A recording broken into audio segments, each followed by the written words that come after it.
Hola, welcome to my channel, and today, let's dive deep to Rizal's life, particularly on his trip to the United States of America.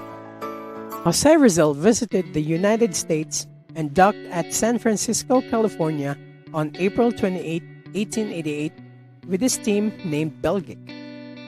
Rizal struggled to land in the States because the American health authorities did not let the passengers of the steamer land on port due to the rumored cholera epidemic. Rizal knew that there was no epidemic in America. That's why he protested this together with the other passengers on board.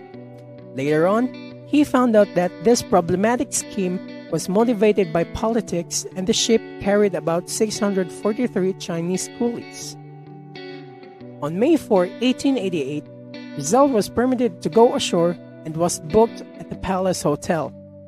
It was considered as a first-class hotel in the city of San Francisco.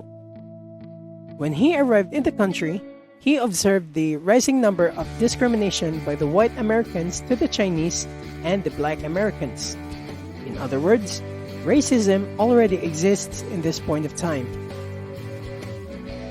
On May 6, 1888, Rizal left San Francisco and he went to Oakland, California by ferry boat.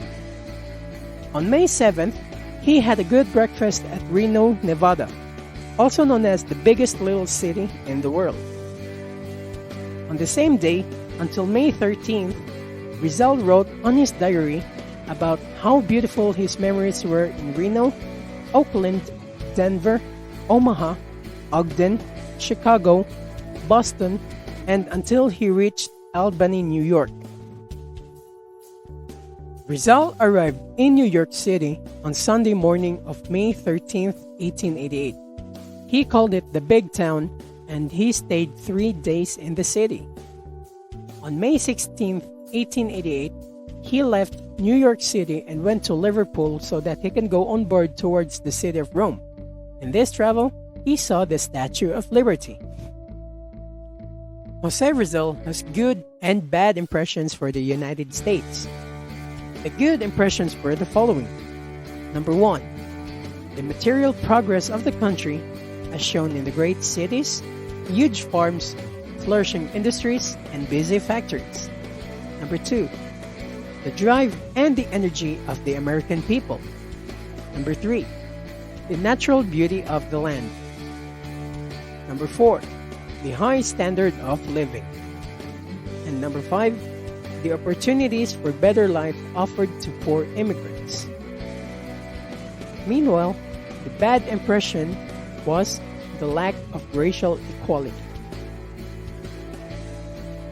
In general, Jose Rizal's impression of America is the land par excellence of freedom, but only for the whites.